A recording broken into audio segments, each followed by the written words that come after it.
start pagtuon sa mensahe sa Ginoo sa limot ko na mag-pray. Ang taga-sentro, no? Natin na sila pinili, sila lingian, pamanasulta, yung apod, sa panahon, sa nila, walaon, karami sa Diyos, sa Diyos. Pray, ang sunod na linggo, sila makauban sa pagkain sa Diyos. Now, sa pagtuon sa mensahe sa Diyos, atong abrihan, atong matagusa nga Biblia sa libro sa Mateo. Matthew chapter 8, verse 23 down to 57. Mateo kapitulo 8, 22 ngadto sa 27. Ako kining pagabasahon ug sundi lang sa inyong mga mata. Matthew chapter 8, verse 23 down to 57.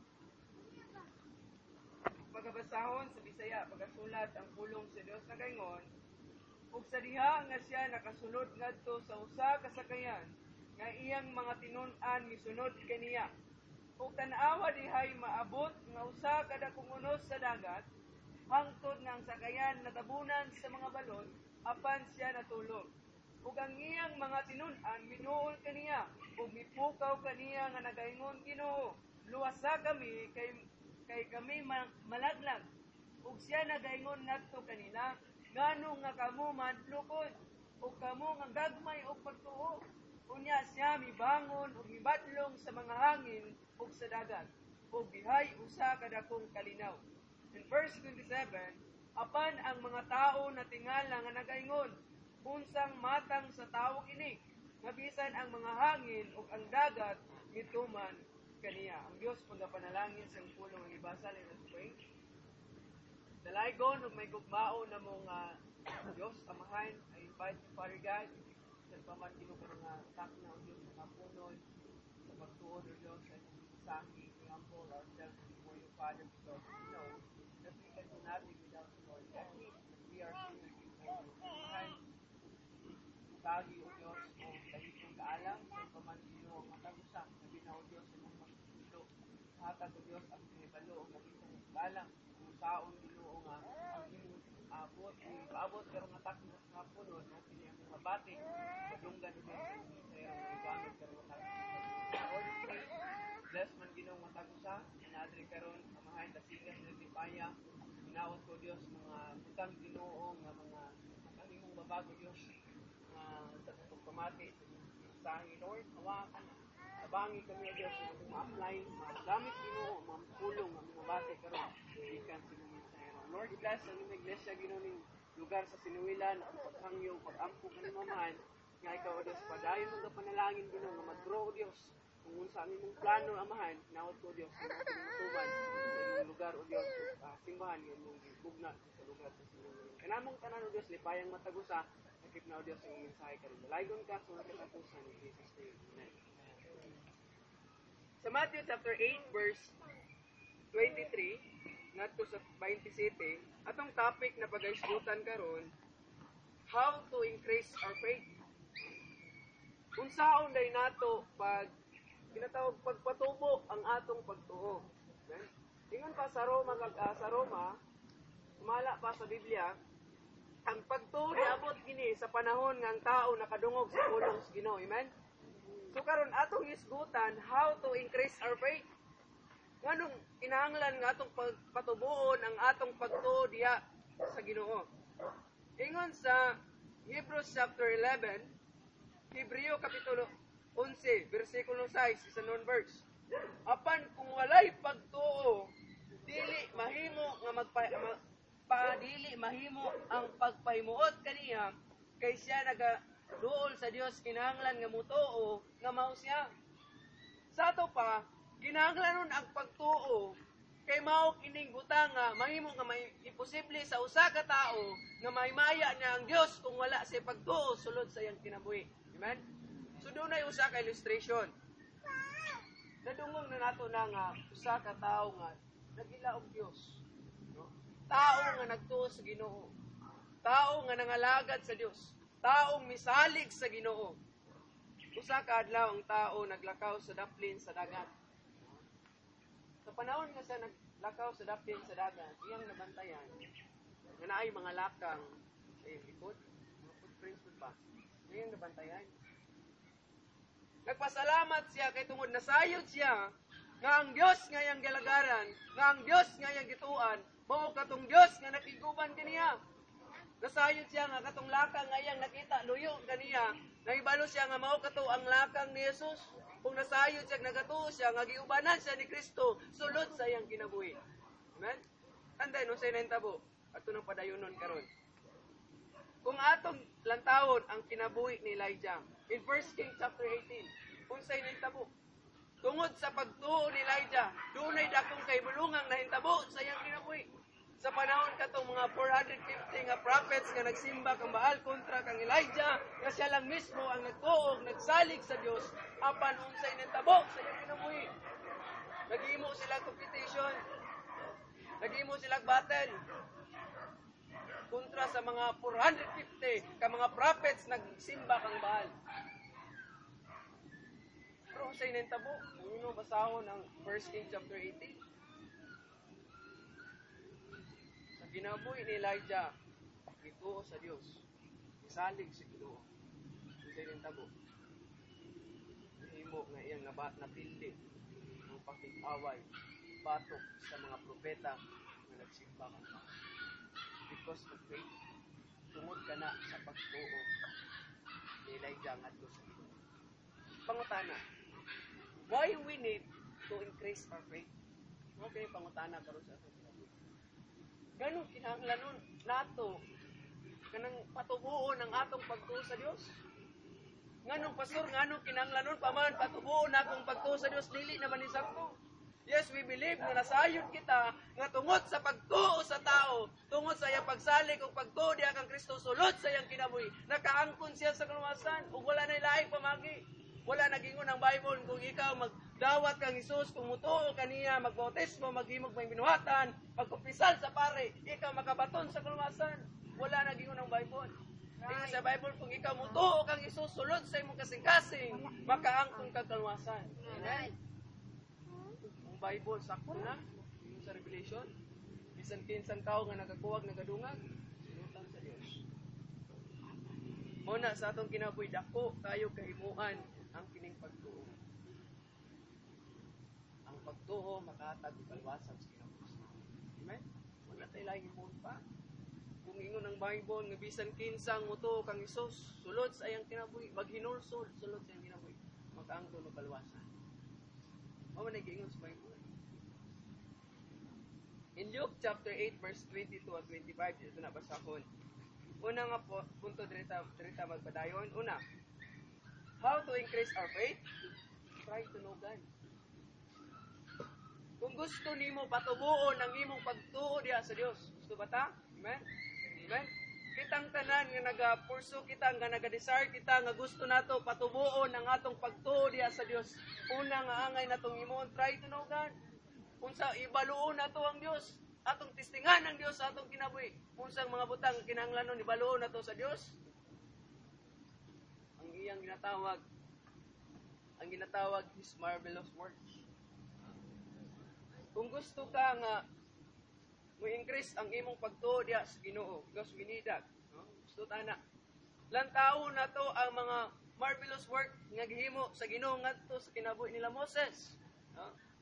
Sa panahon nga ang mga katawan nga ginumala ni Moses ngadto sa kamingawan, sa panahon nga sila gigutom, sa panahon nga sila gihaw, nakadto na to makita nga grabe ang marvelous works nga gihimo ni Jesus. Grabe kay bulungang gihimo ni Jesus sa panahon nga gigutoman ang mga katawan ni Moses. You want to increase your faith? Try to know God. Maluwang Diyos. Kinsa ba ang Diyos nga akong ginagalan? Diyos ba ni nga sakto na nga makahatag og kasulbaran o katubangan sa mga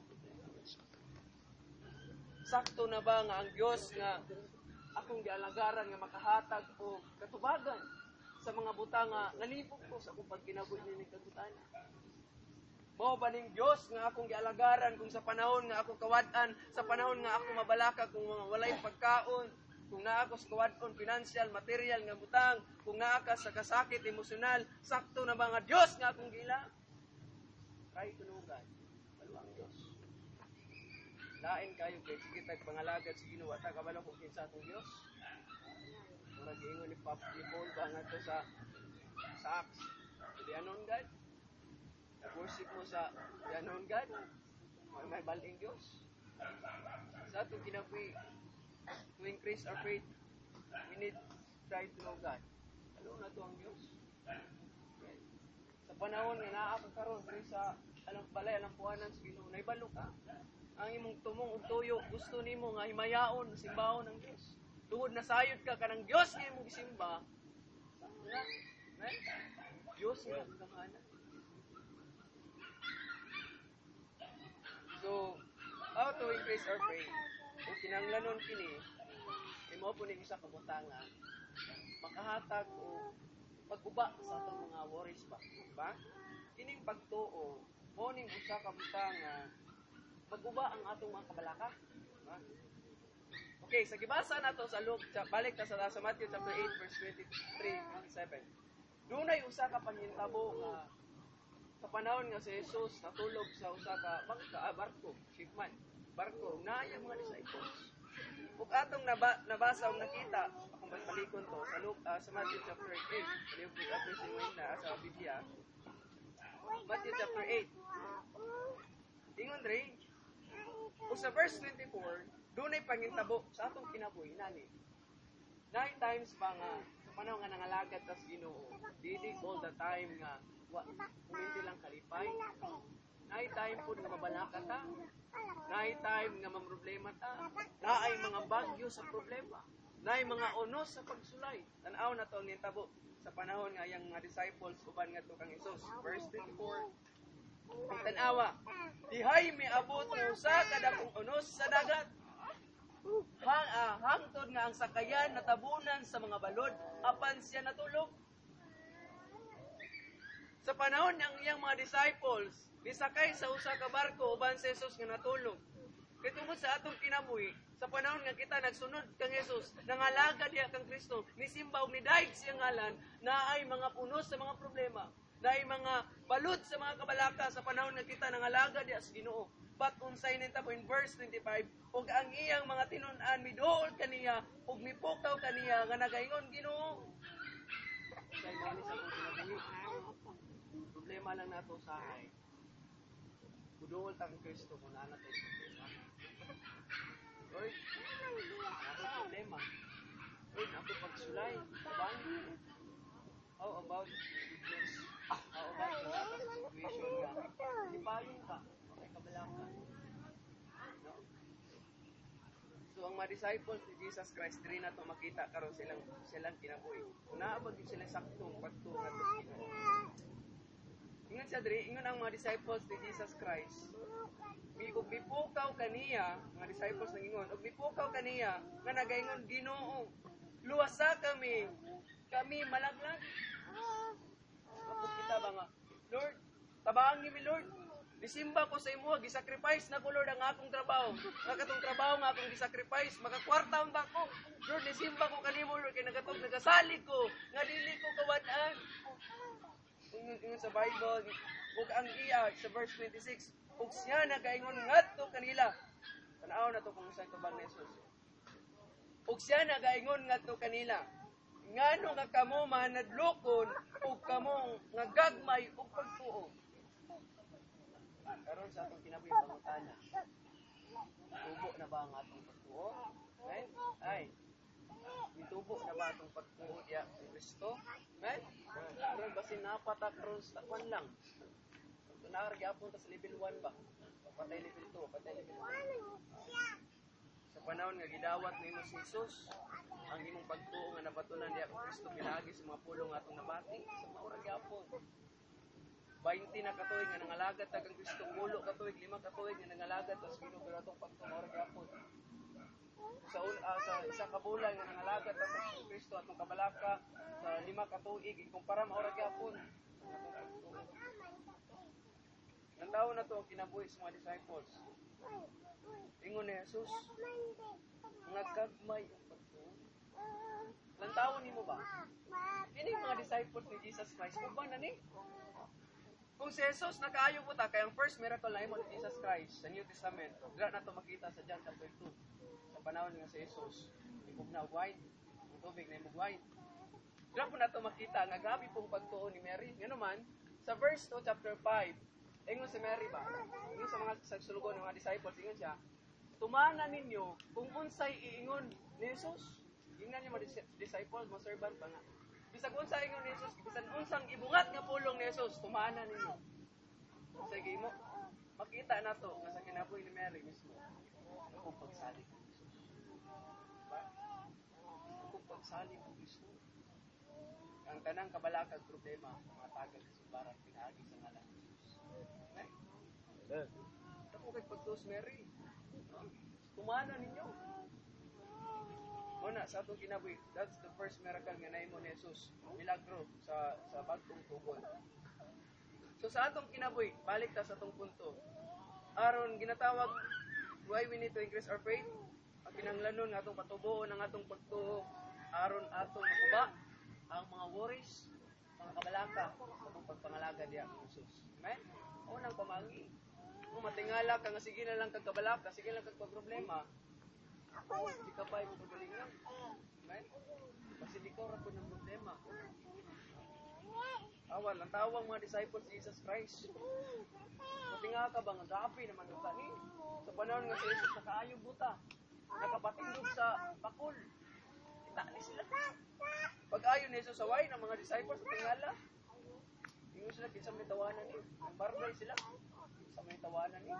Ng pasing tubig na imong way. So nagdra na to makita bisan sa ilang kinabuhi sa disciples ni Jesus Christ. Nag-uban-uban sila. Kulang sila sa pagtuya. Sa atong kinabuhi, magkaroon ng alagad ka kang Jesus. Increase na to. Amen? Basin mo ingnan tayo ni Kristo. Oy, kagagpay ni mo punto. Basin na ka sa simbahan. So aron na guba na to, sa ginaingon ko pa, para maguba na to mga worries, mga kumalaka. Increase na to. Why we need to increase our faith? Para mahimo na maguba na to, tama kabalaka. Mag-abot sa atong kinabuhi sa panahon ng Jesus. Unan, right to know God. Baluon na to ang Diyos. Sunod sa atong kinabuhi. In Matthew chapter 19 verse 27.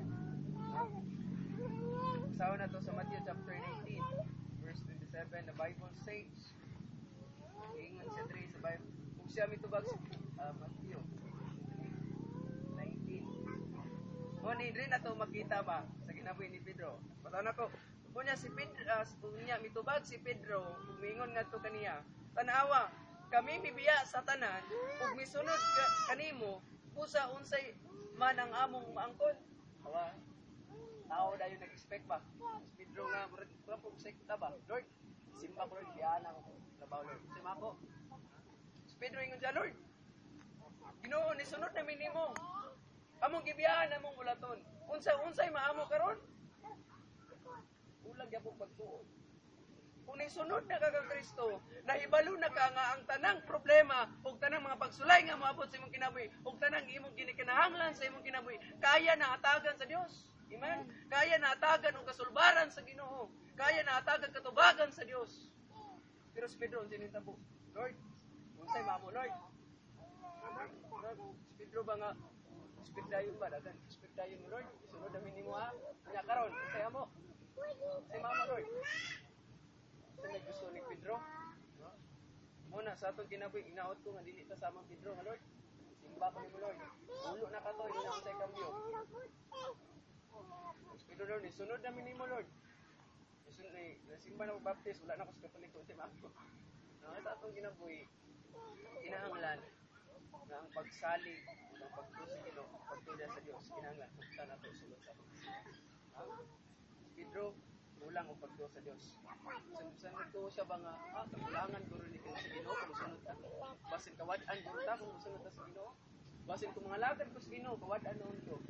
Ayaw na. Dios ay mga lagaran, sakto, tama na. Matag katubagan sa tanan. Amen? Kadua. How to increase our faith? Una, try to know God. Meditating.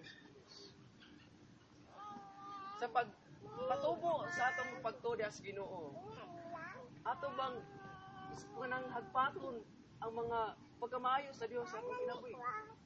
Yes, I know nga na-experience na nato ang pagkamayo sa Ginoo. Amen? Amen? Asa bang butang ang Dios maayo? Sa panahon nga si Jesus nagpalangsang dito sa krus sa Kalbaryo.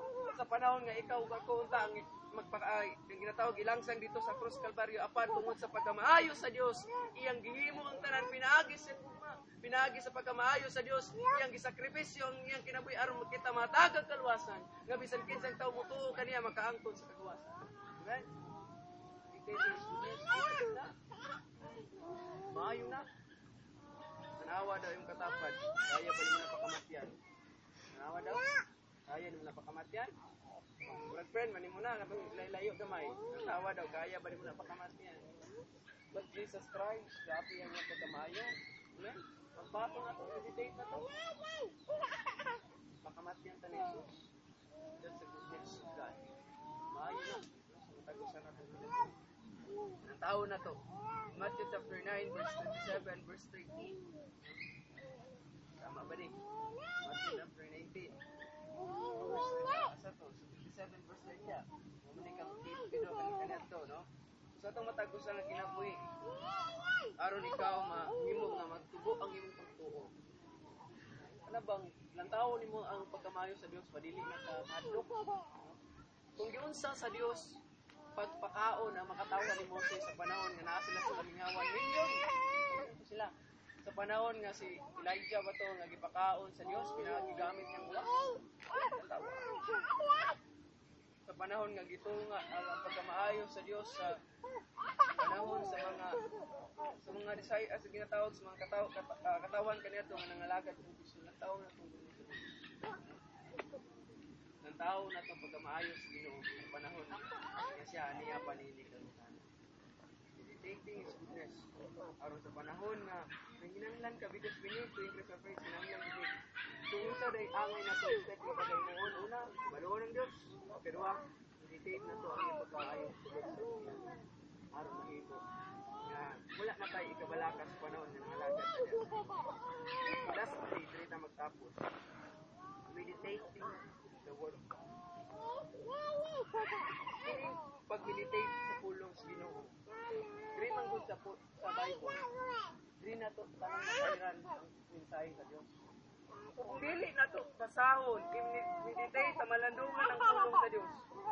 Dili mahimo nga mag-increase ang atong pagtuo. Amen. Dili mahimo nga magtubo ang atong pagtuo sa Dios. Kung dili ka mag-meditate sa Bible, kung dili ka mubasa sa Biblia, unsa ding pamaagi nga imong ibaluon sa imong kinabuhi aron mapatubo ang imong pagtuo sa Dios.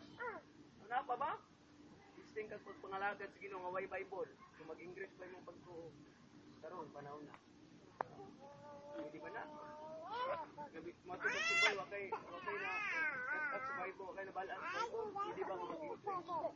Nga naman kasi panahon mag-meditate ka sa Bible, diri mo makita tanang mga ginatawag tanang mga butang ng himo ni Jesus. Dili mo tanan masabtan kung unsa ba tong mga butang nga himuan ni Kristo sa panahon nga naa pa sa kalibutan. Meditate the Word of God. Basahon ang Bible. Para mutubo ang atong pagtudya sa Dios. Amen. Importante kay pagtudya.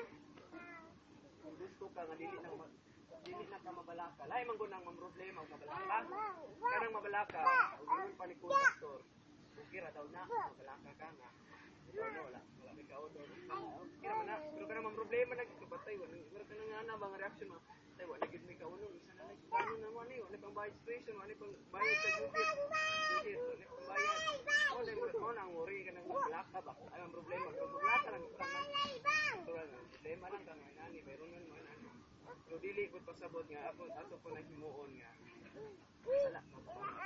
Sa atong kinabuhi atagan nato og panahon nga mag-meditate ta diha sa mensahe sa Ginoo. Aron usa ka butang mapatubo nato ang pagtudya sa Dios. Amen. Kan patag panahon sa pagkuri-kuri sa mga butang nga dili makahatag og daig. Estudyante karon, diba aron ma-increase ang atong knowledge about sa atong study diha sa eskwelahan basa tag libro. Amo na mo. Diba? Pwede man po para mahimo nga mag-increase atong kahibalo diha sa eskwelahan. Ulaman ko na itong answer to one. Pero bad na, cheating na. Hindi na pwede kabawas. Pero kung sa eskwelahan ba, simple nga pagsabot. Kung ginagamit sa estudyante ang Bible, ang libro, para ma-increase ang ilang kaalam sa pagsabot niya ng mga educational nga mga aktibidades, ya sa Ginoo, para ma-increase ang atong pagtuo, pagsalig sa Dios. Bible at kasahon. Amen? Amen? Ayaw na ng mga ibok-ibok ng kasahon, mga mangga, Bible, bless kayo. Mga la, bless natin na sa Bible, kung dito na. Kung gusto ka, I know, matagusan na ito, gusto ka na mutubo atong pagtuo sa Ginoo.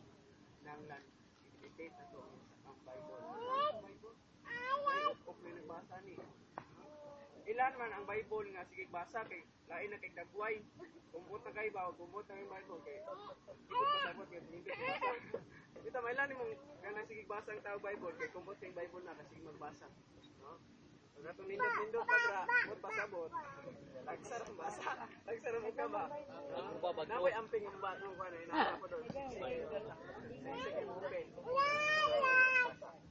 Sa pag-amping, wala nagibasa. Sa matagusan na ito ginabuhi. How to increase our faith? Saan na ito pagpatubo ang atong pagtuo sa Ginoo? Why we need to increase our faith? Aron mahimo nga maguba na ito ang mga worry sa panahon nga nagsunod ta diha kay Kristo. Una, try to know God, meditate His goodness, meditate the Lord. In our life, let us always remember, and we should always remember, nga sa panahon nga nangalagad ta sa Ginoo, kinahanglan yun nato matubuon. Dili kay police, level 1 lang, level 2, level 3 na. Ingon ka puminting nga, wala lang ka puminting. Kinahanglan nga atong patubuon ang atong pagtuo diha kay Kristo. Ang tawo na to, ang sinintabo sa mga disciples, kulang pagsalig. Ang sinintabo, balik ka sa atong illustration. Ang sinintabo sa katao nga naglakaw. Malipayon. Malipay siya kay tuwa nakita niya nga ang Dios nakig-uban niya, tuwa nakita niya sa mga yapak sulod likod niya. Apan sa panahon nga dunay mga pagsulay, dunay mga unos nga nag-abot sa iyang kinabuhi, natingala siya paglampaw sa likod wala na to. Kato na lang duha nga nakitaan. No? Kato na lang duha nga iyang nakitaan nga nagatuo siya nagasalig. Kato sepak nga nakita. Ya kato. Dili na dito ya, kinsa na to. Kang Jesus na dito. Pasan siya. Amen? Sa ato pa kung sa atong kinabuhi, nagatuo siya, pero wala nag-increase. Wala po sila sayod ba nga. Katuling yapak nga iyang nakita, dili na to ya. Kristo na dito. Sa atong kinabuhi, kung atong patubuon ng atong pagtuo sa Ginoo, pasabot, dili ikaw ang nagbasa sa problema. Dili siya. Amen? Increase na atong pagtuo. Wala kay angay ikabalakan. Yes, kung pangalagan. Ang malakaw ko wala ikaw pinasayod ko na ako Diyos na kailangan na makatagpo sa panahon makaprovide niya amin sa kanya. Tubuon ang pagtuo. Di ba ko sa Pablo Muwali, di ba sinayot ikos ron nga matulog na, sikalbo, unong-ulo. Di ba kabanhaw? Di ba prayer ang kita? Nalay ko, may gugmao na mo nga Diyos ang mahin, Lord ako ang among pagpasalamat. So kanang butang o Diyos nga imong gihimo sa matagusan namong kinabuhi. Karon nga tak na Ginoo, pasalamat sa imong tulong. Sa encouragement ang mahin, Ginoo, angayan ka o Diyos, saligan, angayan ka nga tuuan. Katungod ikaw ang Diyos na nagpakamatay sa cross ng Kalbaryo. Diyos na nagluwas ka namo gikan sa kalaglagan. Kanamo nga tanan o Diyos, tabangi kami nga sa panahon o Diyos nga among pagpatubuon Ginoo ang among pagtuo. Tabangi kami Lord, help us. Ginoo ang among pagtuo. Ang patubo namo Diyos alang sa mga mayaan. Bless Lord ang matagusa, ginawat ko ang mahal.